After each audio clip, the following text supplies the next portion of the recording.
story happened a long time ago, way back when the animals could still talk around these parts. Shortly after we started here, we had a little boy with Down syndrome standing in the doorway, and there's two little girls reading, and they were just about finished, and I looked up, I said, would you like to come and say hi to Casey? And his eyes got big, and he came in, and him and Casey interacted for a half hour, and I never said anything to Casey. That was the first time I got paid. I'm like, this is why I do this. This is so cool. Treat. Police sergeant for almost 25 years. Treat. They had a program here, and they asked if I would be willing to come here. And I was the only dog at the time, you know, handler with the dog, and now we have 5 dogs. The 5 wonderful dogs. Casey, he's the longest one.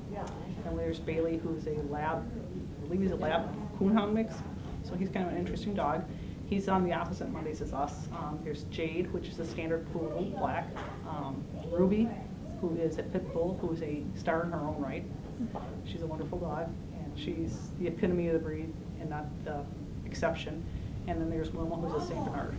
We train at Total Recall, and technically a dog doesn't need to have training to take the test to be certified, but they recommend they have actually a 7-week therapy dog class, which introduces the dogs to people who just don't act right, you know, act a little strange. And so they get used to about, you know, stranger behavior or different things that they're not used to.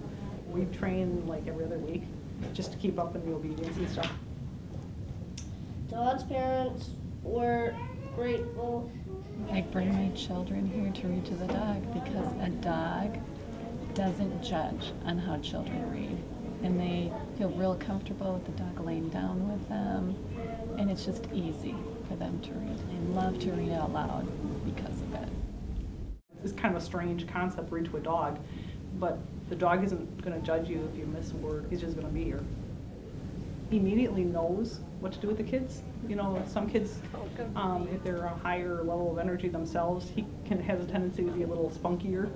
If the kid's, you know, more settled and reading to him, he'll go to sleep. He'll lay down and go to sleep. I like reading to Casey because I feel comfortable reading with her, and I just like to read with her. Whose feathers are not green? I get to see the little miracles happen. The kids who have not so strong readers turn into better readers. It brings some of the kids out of the shell. I had a little girl last fall who was terrified of dogs, and her mom said she usually trembled when she was near a dog. And within a half hour she was fitting Casey.